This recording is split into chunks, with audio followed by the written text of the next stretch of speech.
We were all looking for something more out of life. Something that gives us purpose.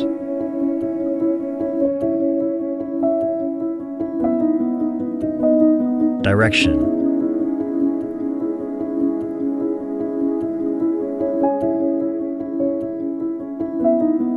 A sense of community. For the past 2,000 years, people have found these things in a place called church. For centuries, the church has helped those who couldn't help themselves.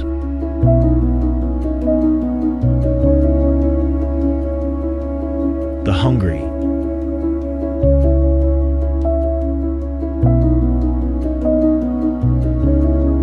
The lost.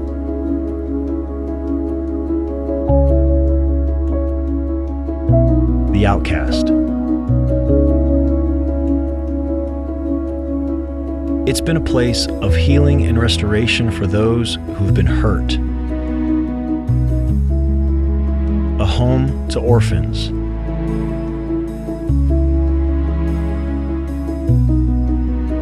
A comfort to widows.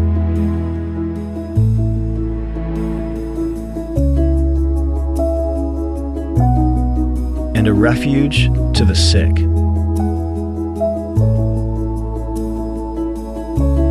But the church does so much more than just reaching out to those in need. It's a place where together we can grow, laugh and play, worship and learn about a God who loves us unconditionally,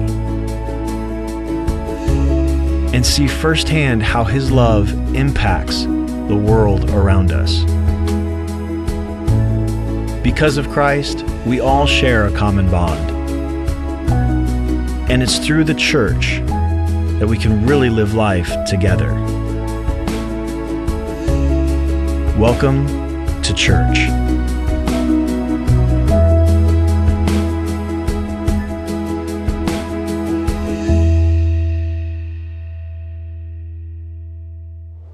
So we began this series at the beginning of the month talking about our identity. And the first couple were kind of obvious ones if you've been in church for a while. Our identity is found in being forgiven. Our identity is found in being a new creation. And there's many other directions you could take this in terms of what Scripture says about us and our identity. But one that I didn't want to leave out because I think it's so critical and so important and so unique is that our identity is actually found in the church. That you as a person, as a human being created in God's image, weren't created to be alone. You were created to be involved in something that's bigger than yourself. And Jesus comes along and He creates this thing called the church. And the disciples and His followers create this institution called the church. And the church has great things about it.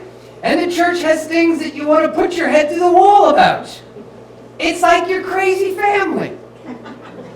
Now, some of us have more crazier families than others, right?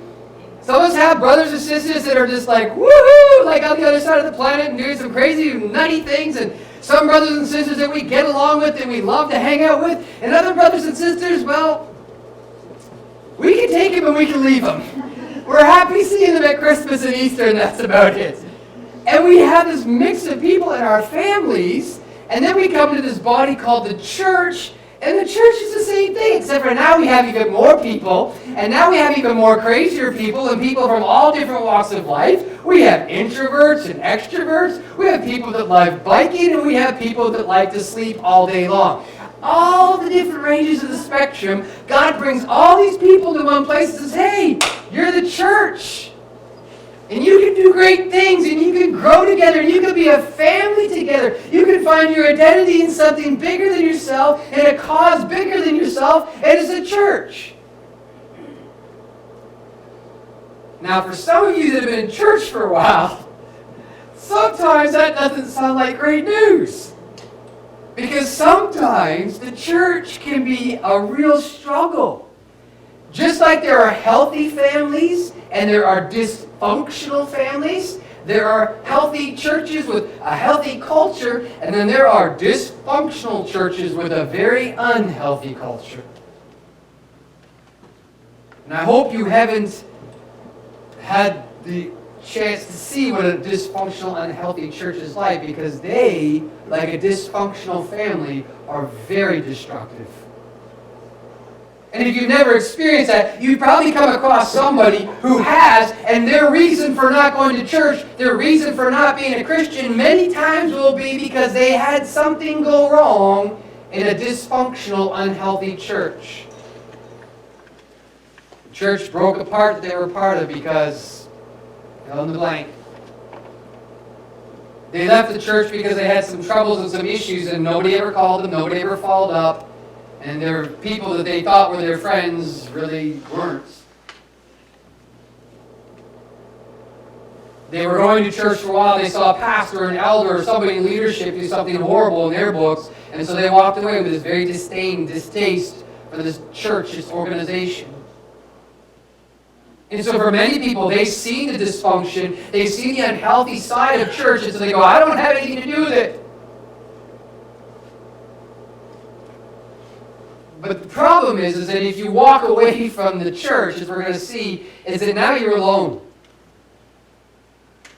God did not create you or me to be alone. Particularly when it comes to our spirituality. We need each other to grow. We need each other to encourage and to point us back to Jesus. We need each other to pick us up when we fall down. We need each other to pray for one another, to build into each other's lives. We need each other to grow this organization, this church, to be the hands and feet, as we saw at the beginning of that video, to reach the orphan and the lost and the poor and the impoverished, to do something incredible. Because when the church is healthy, when the church is following Jesus, when people are working through their issues and people are loving Jesus and loving each other, there is nothing more powerful, nothing more unstoppable, nothing that will accomplish more in the world than the church of Jesus Christ. It's been around for thousands of years, and it will not be quenched, and it will not die, no matter how unhealthy people are. God's church keeps growing, and there are people that come to faith, and churches that will rise, that are healthy, that have good leadership, that will serve Jesus and serve the world. And in that serving and being a part of something like that above yourself, there's nothing more fulfilling, nothing more powerful than being a part of that. It's incredible. It's amazing. It's the reason why Jesus gave us the church. And didn't just say, okay, you're forgiven, you're a new creation, now just go do your own thing and live by yourself in a hut somewhere. Because he knew we needed more. And so he left us, the apostles and the disciples. And he left us the creation of this church upon Peter. As a representative, just as a metaphor, he builds this church. In Revelation chapter 19, in the end of the Bible, it talks about the church being the bride of Jesus. Let us rejoice and be glad and give him glory, for the wedding of the Lamb has come, and his bride has been made herself ready. We're the bride of Christ, we're a part of the church. Bright and clean and fine linen was given to her. In Matthew chapter 25, members of the church are encouraged to be faithful and be ready, waiting in anticipation for the glorious day when they will be united with Jesus Christ and live in harmony with his beloved bride. Not only is the church part of our identity of who we are, but the church is the bride of Jesus Christ. Jesus loves the church. And it breaks his heart when churches fall apart and churches start to go down the unhealthy path. Because Jesus wants his bride to be beautiful and full of power and radiance and light. Jesus loves the church. And we're a part of the church. If you'd like to follow along, this morning I'm going to read from a passage of Scripture that might be very familiar to you. And it's found in 1 Corinthians chapter 12. 1 Corinthians chapter 12, verses 12 and following. And this is what it says. Just as the body, though one has many parts, but all of its many parts form one body, so it is with Jesus Christ. For we are all baptized by or into one Spirit so as to form one body. Whether Jews or Gentiles, slave or free, we were all given the one Spirit to drink. Even so, the body is not made up of one part, but many. I just stop here just for a second, because if you've been in church, you've heard this. And in our culture, we kind of glaze over this because this was revolutionary for this day.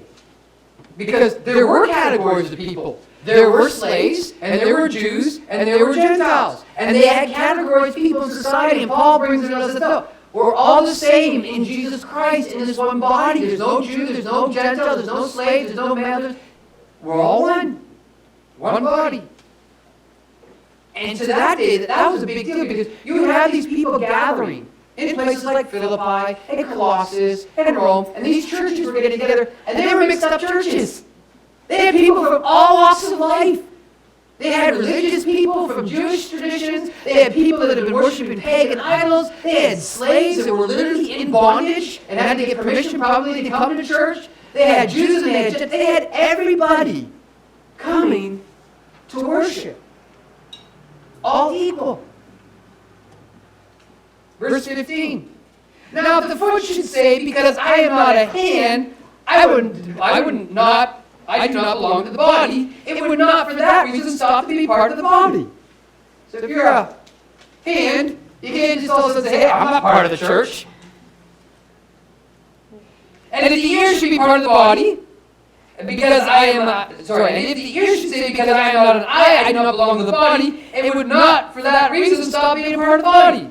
Well, if I don't have that gift like that person over there, so I'm jealous, I'm not part of the body. No, you're still part of the body.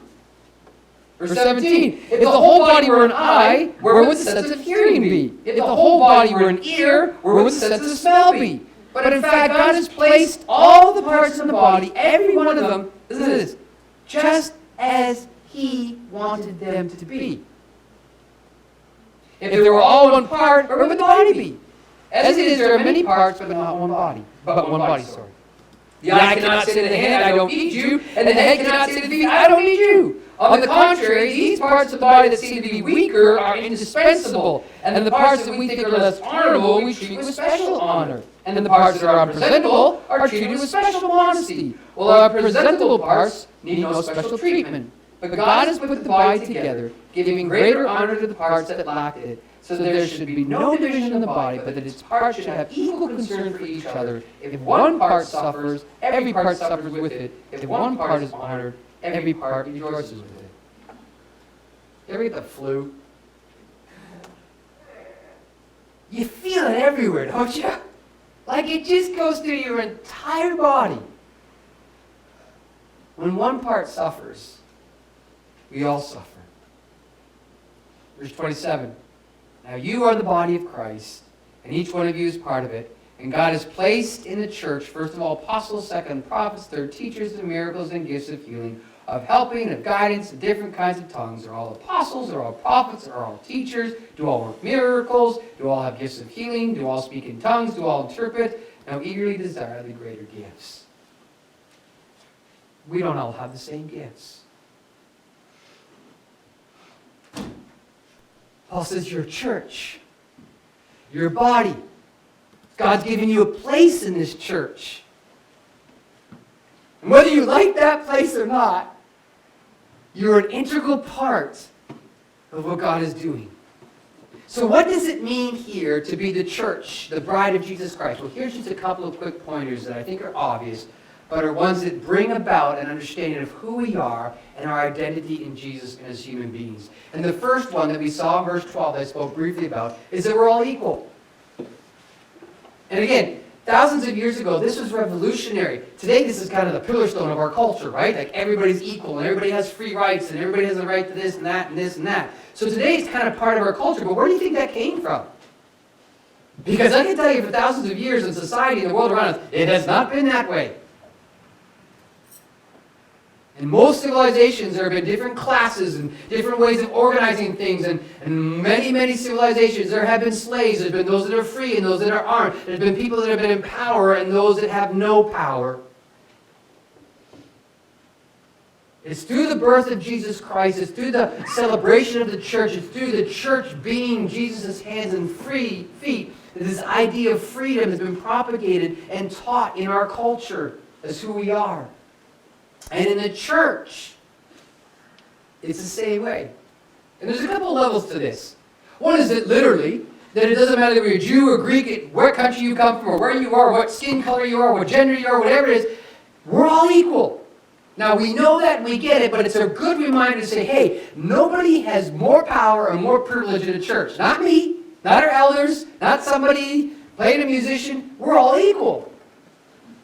What we tend to do sometimes in the church is go, well, if that person's got that gift, they're more special.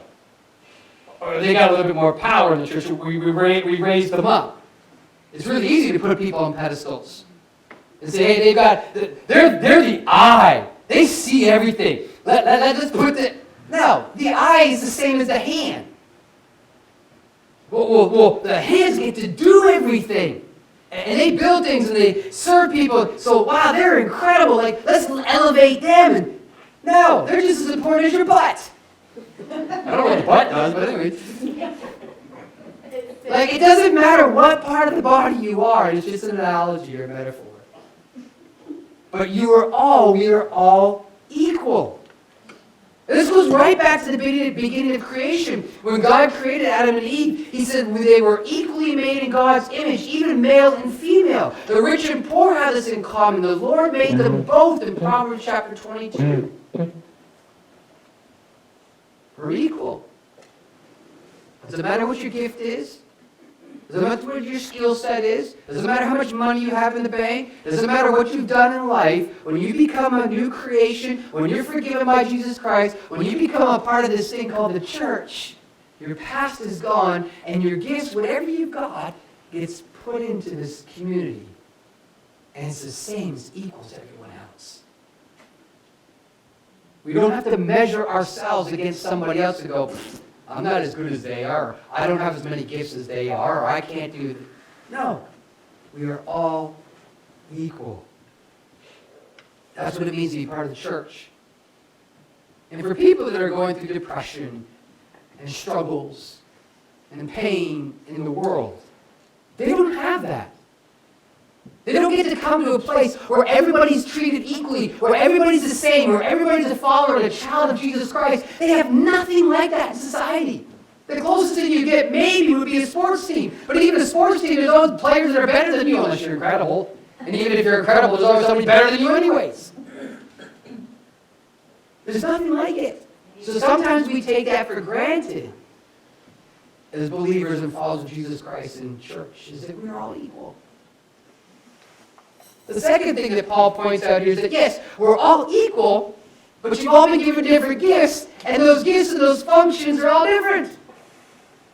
And that is part of the beauty of the church. And that's the beauty of the church, like, on a local level, but also the beauty of the church on a global level. There are churches where you walk in where people are clinging off the chandeliers and waving back and forth and just going crazy and absolutely nuts, and flags are rolling everywhere and people doing circles, and you're like, what is going on here? It looks like absolute chaos. And then there's other churches like the Greek Orthodox churches where you walk in, it's like there's full of icons everywhere. It's like you walk in and the smell of the incense like just about knocks you off your feet. And they're all part of this global church. Different gifts, different functions. And I love the church. I think it's great that we have different churches that do different things and different diversity. I think that's part of the gift of the global church. That God can take people, put them together in groups, and do incredible things with their passions and their giftings to accomplish His will in this world. Charles Swindoll wrote this one time. I think this is a funny illustration. He wrote it this way. Once upon a time, the animals decided they should do something meaningful to meet the problems of a new world, so they organized a school. Good idea, right? They adopted an activity curriculum of running, climbing, swimming, and flying. To make it easier to administer the curriculum, all the animals had to take all the subjects. You know where it's going? The duck was excellent at swimming. In fact, better than his instructor. But he only made passing grades in flying and was very poor in running. Since he was slow in running, he had to drop swimming class and stay after school to practice running. This caused his webbed feet to be badly worn, so much so that he was only an average swimmer by the time he finished learning to become an average runner. But the average was acceptable, so nobody worried about that, except maybe the duck. Then the rabbit started at the top of his class in running, but developed a nervous twitch in his leg muscles because of so much more makeup time in swimming class. The squirrel was excellent in climbing, but he encountered constant frustration in flying class because the teacher made him start from the ground up instead of from the tree top down. He developed charley horses from overexertion and only got a C in climbing and a D in running. The eagle was a problem child and was severely disciplined for being a nonconformist. In climbing classes, he beat all the others to the top of the tree, but insisted on using his own way to get there. And the story goes on and on and on. Jesus didn't create the church to be a church of conformity. Where I fake my gifts, or I want to do something like John, and so I'm going to do it. I'm going to change my personality to become more like John and use his gifts. He created it like that. He created you uniquely you to serve in whatever capacity God has given you. And there's no great and there's no less. If you're in the kitchen, as many of you were this week, the last few weeks, months serving in Alpha, that's just as powerful and just as much as the body of Jesus Christ is me standing up here and teaching. There's no difference. You and I are being the hands and feet of Jesus Christ in whatever capacity that God has given us. When you open up your home and you invite people in and you fellowship with them and you hang out with them and you tell them about Jesus Christ and then you invite them into this bigger thing called the church, you are being the church. And there's no difference for you doing that than me standing up here, or somebody in a musician, or somebody downstairs with kids ministry. It's all of us working together for Jesus Christ and for the church. And don't try to become something like these animals that you weren't wired for. If you're a squirrel, you are not made to fly. Unless you're a flying squirrel, I suppose. If you're an eagle, you can run, but that's not when you got big wings. Like, why would you run? Like soar. If you're a duck, swim. Don't run. That's just dumb. We have different functions and different gifts. So discover them, use them, find them. If you've never done a study, there's so many of them on the internet. You can just type in spiritual gifts. There's all kinds of surveys you can take, and courses you can take, and videos you can watch. We don't have time to get into this morning, but if you don't know what your gifts are in the church, just go online and find it. There's all kinds of surveys that will tell you all kinds of different things. And sometimes it even changes depending on the day that you're having. You take the test, right? It's like a personality test. But as you get your hands and feet involved in the church, as you serve and as you do things and become a part of the church, you then become to understand, you try things, oh, that actually works. And oh, that actually did something for God's church. Or that actually did something for somebody outside the church. You begin to feel things out as you practice your gifts that God has given you. What does it mean to be the church? We're all equal. We have different functions and gifts. It also means we need each other. In Hebrews chapter 10, verse 24 to 25, let us consider how we may spur one another on towards love and good deeds, not giving up meeting together as some are in the habit of doing, but encouraging one another. We come here on Sunday for a bunch of different reasons, and we meet throughout the week in different situations and circumstances. And one of the reasons is to worship Jesus. One of the reasons is to grow and to learn about God. And some of the other more basic and more important, I think sometimes even, is to encourage each other, to bear one another's burdens, to pray for each other when you're struggling or going through something. We need each other.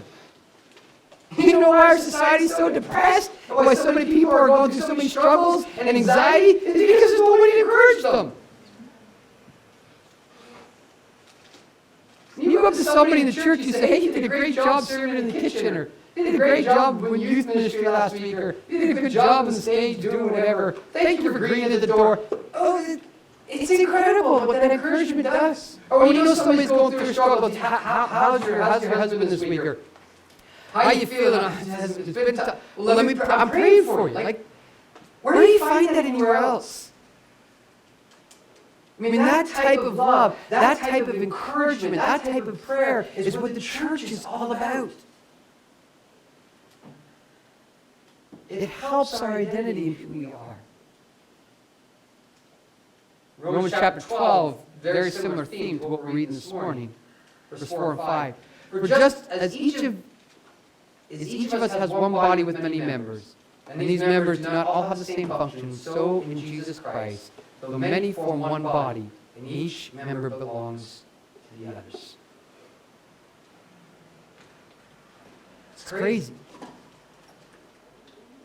But we actually belong to each other. We're actually called to serve each other. And to be a part of something that's bigger than ourselves. It's the reason why we give our time. It's the reason why we give our money, our resources. It's the reason why we give our emotion. We pour into other people's lives, sometimes even difficult people, or people that we wouldn't normally get along with or normally even hang out with. And when this church is doing this, when we realize that we're all equal, when we realize that we have gifts, we have different functions and different callings, but we're all called to serve and work together to bring about this beautiful thing called the bride of Jesus Christ, the church of Jesus Christ. It's powerful. And it has the ability to shape our lives, and to shape the lives of the world around us, and in the most literal fashion, transform culture and society. I've had many conversations, even the last couple of weeks. Why the church is shrinking, and why is Christianity dying in our culture, and yada, yada, yada. You can focus on the negative. But the positive is that when the church grabs hold of this, understands who they are in Jesus, that we are forgiven, that we are new creations, and that we are a part of something bigger than ourselves as Church of Jesus Christ, our whole society can be rearranged, turned around 180 degrees, and head right back into the arms of Jesus Christ. That's the type of power, that's the type of love, that's the type of encouragement that happens when we live beyond ourselves and our identity is found in the Church of Jesus Christ and in His family. Jocelyn's been painting over here all morning. She's probably, we had you come in and we had you put your fingerprints on these. And Jocelyn's going to keep working on it. But the idea behind this is each one of your fingerprints is unique, isn't it? Not one single fingerprint in this room is the same. And I can't go up to Lorraine and say, I want my fingerprint to be exactly like your fingerprint, Lorraine, and try and start carving or whatever it is. You can't do that. We're uniquely created. And the amazing thing is, as Jocelyn's putting this together and taking all these figures, she's actually turning them into a picture, which is awesome. Because this is a symbol and a metaphor of the Church of Jesus Christ, is that each one of part of us, and whatever part of the picture of the painting that we find ourselves in, is placed there. And God takes all of our gifts and all of our talents and all of our time and our passion and identity for Him, and create something, a picture of the Church of Jesus Christ. The real issue then becomes, as you try and figure out how to apply this to your life, is these three questions. First of all, are you a part of the church? And you're here this morning, so that's great. You're listening online, so that's a step. But there are many people, because maybe they've been hurt, Many people, because they've got a whole list of reasons of why they're not a church, or why they don't go to church, or whatever it is. There's many people that just aren't a part of this and choose not to be. Even Christians, supposedly. Say, I don't need church. Jesus says this is his bride. Jesus died for you and me, but he also died for the church. So I would say you need church. And you need to be a part of church. And so are you. How about your gifts? First of all, do you know what your gifts are? What unique parts of the body God has given you? Is it speaking? Is it teaching? Is it serving? Is it hospitality? Is it love? Is it encouragement? There's all these gifts of the Holy Spirit that come out of our lives, and these gifts that God has given us in the church. Have you ever thought about it? Have you ever looked into it? Have you started serving? You started practicing those gifts? And when you do, celebrate them. We'll celebrate them with you. Because the more that the body begins to do what it's supposed to do, if you're handy, you just try to put your hand in the pocket all the time and say, I don't want to come out of the pocket. We go, bring it up, bring it up, bring it up. You know, you can do it. And you start using your hand. It benefits the entire body. So we can be a part of that process and encourage you as you serve.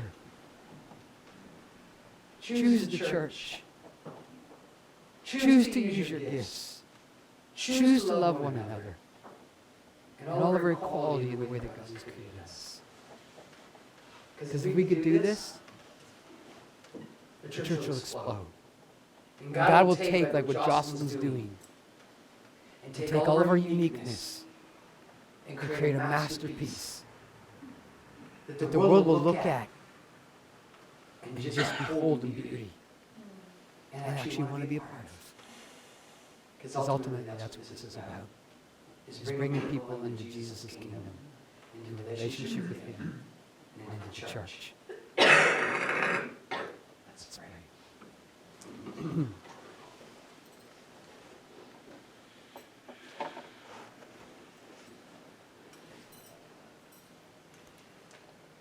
Jesus, we thank you for the church. Despite sometimes the dysfunction, despite us, your children, your sons and your daughters, and sometimes we fight, sometimes we have disagreements, sometimes we encourage each other, sometimes we serve each other. And it's through this serving and loving each other, you do amazing things. And so we thank you for the church this morning. We thank you for a place where we can come free in our society to worship you, but also to use our gifts to create, to serve, to sing, to worship you.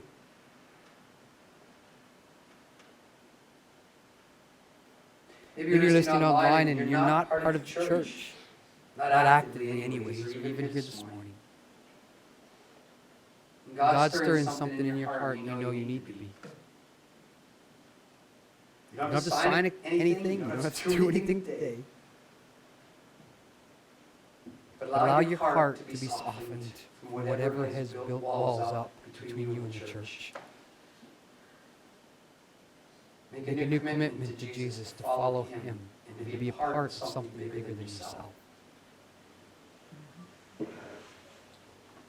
For those of us that are part of the church, maybe don't quite know where our gifts set or how we fit in yet.